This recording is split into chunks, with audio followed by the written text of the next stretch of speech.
تجھے میری جان کی قسم ہے، مان جا بیٹا، اپنی ماں کی بات مان لے۔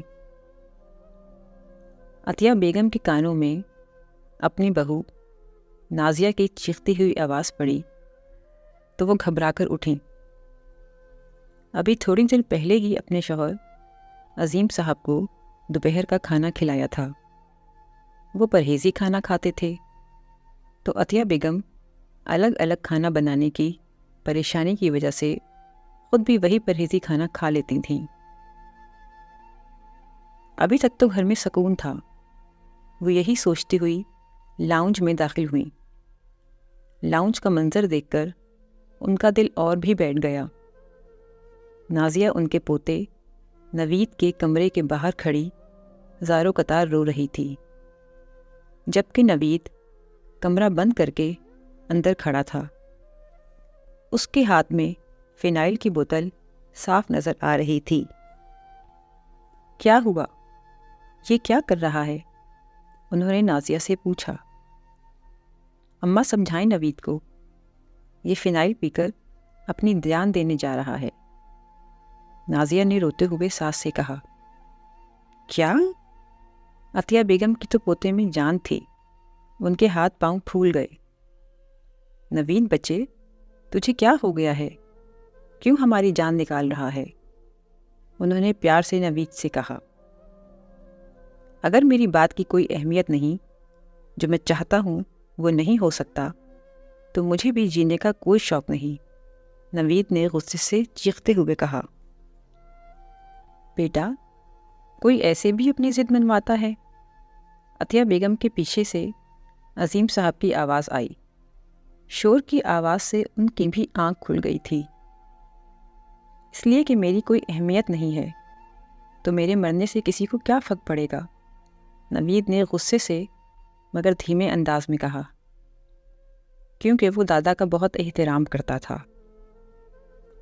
اچھا، اس وقت اپنی ضد چھوڑو اور باہر آؤ، میں کچھ کرتا ہوں، دادا نے نوید کو سمجھاتے ہوئے کہا۔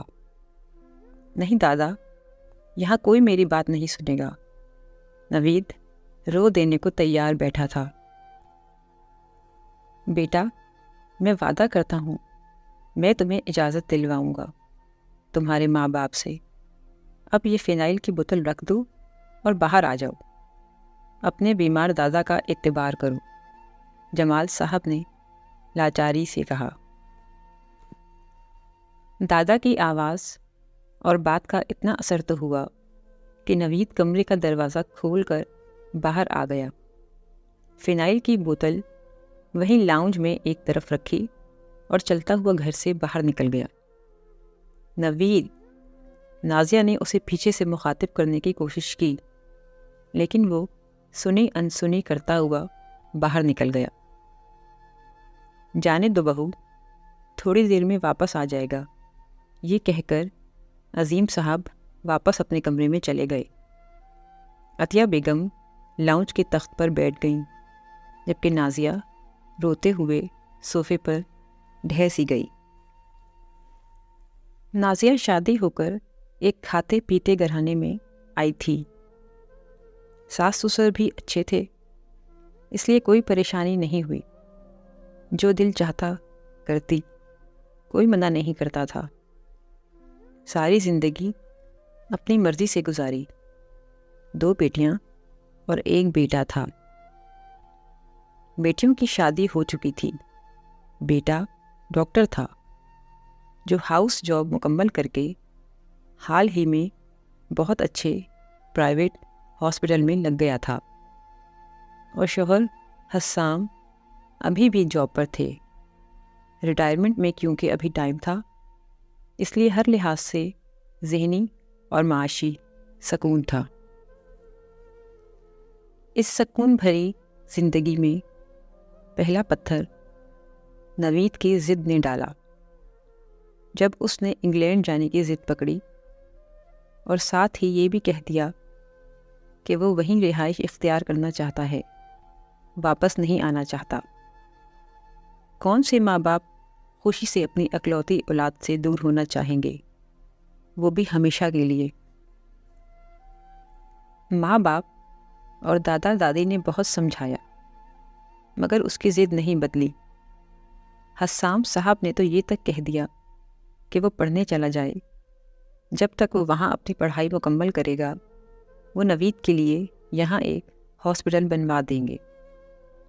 پیسے کی کمی تو تھی نہیں مگر نوید نے انکار کر دیا، اور آج تو حد ہی ہو گئی، یعنی وہ اپنی ضد میں اپنی جان بھی لے سکتا ہے، ایسا تو کوئی سوچ بھی نہیں سکتا تھا۔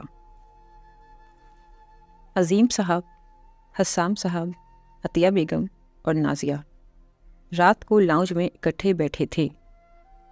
موضوع بحث نوید ہی تھا۔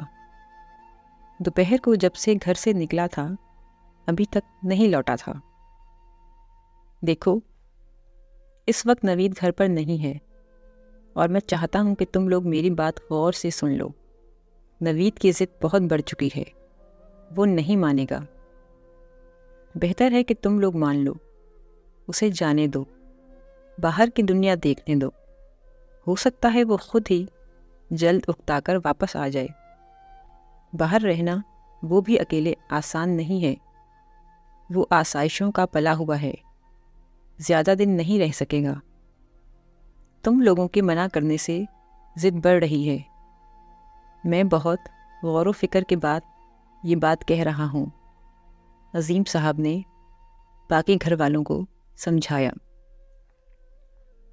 وہ تو ٹھیک ہے ابا، لیکن اگر وہ نہ آیا تو ہمارا تو ایک ہی بیٹا ہے، اس دن کے لیے تو نہیں پالا تھا کہ ہم اکیلے رہ جائیں۔ حسام صاحب نے بوجھل لہجے میں کہا۔ تم ٹھیک کہہ رہے ہو، مگر اب وہ جوان ہے، اس پر زبردستی ٹھیک نہیں۔ تم بھی دل بڑا کرو اور ہنسی خوشی اسے جانے دو۔ عظیم صاحب نے اپنی بات مکمل کی اور اپنے کمرے میں چلے گئے۔ کیا بات ہے نازیہ، تم نے صبح صبح فون کیا؟ میں تو گھبرا ہی گئی۔ جیسے ہی سب گھر والے اپنے اپنے کام پر گئے میں فوراً آ گئی۔ عقیلہ نے پوچھا۔ عقیلہ نازیہ کی سسرالی رشتہ دار تھی، مگر دوستی اتنی تھی کہ ہمیشہ بہنوں کی طرح لگی۔ عقیلہ تھوڑا مذہبی رجحان رکھتی تھی، لہذا مسئلے کا حل ہمیشہ مذہب کو سامنے رکھ کر نکالتی تھی۔ اب بھی جب نازیہ کا مسئلہ سنا تو بولی، کبھی کبھی ہم زندگی میں بہت اچھے اور چھوٹے چھوٹے عمل اتنی اچھی اور سچی نیت کے ساتھ کرتے ہیں کہ اس کا صلہ ہماری توقع سے بھی زیادہ ہوتا ہے، اور کبھی کبھی کوئی بڑا عمل بھی اتنے بجھے ہوئے دل سے کرتے ہیں کہ عمل ضائع ہو جاتا ہے۔ ہمارا عمل نہیں جو صلہ دلواتا ہے، بلکہ یہ ہماری نیت ہوتی ہے جو ہمیں فرش سے اٹھا کر عرش پر بٹھا دیتی ہے۔ نادیہ نہ سمجھ میں آنے والے انداز میں عقیلہ کی باتیں سن رہی تھی۔ تم کہنا کیا چاہتی ہو عقیلہ؟ کیا میں نے کوئی غلط عمل کیا ہے؟ نازیہ نے پریشان ہو کر عقیلہ کو دیکھا۔ میں یہ نہیں کہہ رہی کہ تم بری ہو یا تمہاری عادتیں بری ہیں، تم میری بات کا مطلب نہیں سمجھ پا رہی۔ عقیلہ نے محبت سے نازیہ کا ہاتھ پکڑتے ہوئے کہا، کبھی کبھی ہم لوگوں کی نظر میں اپنے کسی اچھے عمل کی وجہ سے بہت معتبر ہو جاتے ہیں، مگر کیا ہی بات ہو اگر ہم دل سے بھی اتنے ہی مخلص ہوں۔ کبھی کبھی ہم کام تو اچھے کرتے ہیں مگر انجانے میں کچھ غلط بھی کر رہے ہوتے ہیں جس پر ہماری نظر نہیں جاتی۔ عقیلہ نے بات کو آگے بڑھاتے ہوئے مزید کہا، تمہاری ان باتوں کے مطلب میری سمجھ میں نہیں آ رہے، تم کس طرف اشارہ کر رہی ہو؟ نازیہ نے پوچھا۔ تمہیں تو سب باتوں کا علم ہے عقیلہ، باہر جانے کا تمہارے بھائی حسام اور مجھے کتنا شوق تھا، ساری تیاری بھی ہو چکی تھی۔ شادی کے 5 ماہ بعد ہی آسٹریلیا شفٹ ہونا کتنی بڑی خوشی تھی میرے لیے، مگر میری ساس اور سسر نے جب حسام صاحب کا ہاتھ پکڑ کر کہا کہ ہمارے جانے کے بعد ان کا کیا ہوگا، تو جانتی ہو نا، حسام صاحب نے لمحہ نہیں لگایا تھا سامان کھولنے میں، اور میں ایک لفظ نہیں بولی تھی، اپنی خواہش دل میں دبا لی تھی۔ کبھی پلٹ کر حسام کو تانا نہیں دیا کہ ماں باپ کی وجہ سے میری خواہش پوری نہیں کی۔ نازیہ کے لہجے میں آج بھی آسٹریلیا نہ جانے کی حسرت جھلک رہی تھی۔ ہاں، میں سب جانتی ہوں نازیہ، تمہارے دل کو بھی اور تمہاری خواہش کو بھی۔ ان بہت سارے سالوں میں کتنی بار روئی ہو تم کہ کاش باہر چلی جاتی، وہیں رہتی۔ میرا اشارہ بھی تمہارے ماضی کے اسی عمل کی طرف ہے۔ تمہارا عمل تو بہت اچھا تھا، مگر تمہاری نیت نے اس عمل کا ساتھ نہیں دیا۔ تم آسٹریلیا نہیں جا سکیں، مگر یہاں رہنا بھی قبول نہ کر سکیں، اور اپنے ساس سسر سے انجانے میں ہی صحیح لا تعلق ہو گئیں۔ تمہیں لگا کہ ان کی وجہ سے تمہاری خواہش پوری نہیں ہو سکی۔ تم نے اپنے ساس سسر کی کوئی برائی کی، نہ ہی شکوہ کیا ان سے، اور نہ ہی کسی اور سے، لیکن مجھے پتا ہے کہ تم دل سے خوش نہیں رہیں۔ خالہ اس عمر میں بھی اپنا اور خالو کا کھانا خود بناتی ہیں، اپنے اور خالو کے سارے کام خود کرتی ہیں۔ وہ تم سے کچھ نہیں کہتی، کیونکہ ان کے لیے یہی بہت ہے کہ ان کا بیٹا اور بہو ان کے پاس رہتے ہیں۔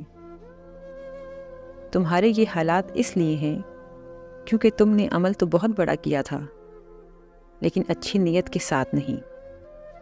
اگر اس میں نیت بھی اچھی ہوتی تو شاید آج تم پریشان نہ ہوتی۔ میرا مقصد ہرگز یہ نہیں ہے کہ تم بری ہو، میں تمہیں صرف یہ سمجھا رہی ہوں کہ ہمارے چھوٹے بڑے سارے اعمال کا تعلق ہماری نیت سے ہوتا ہے۔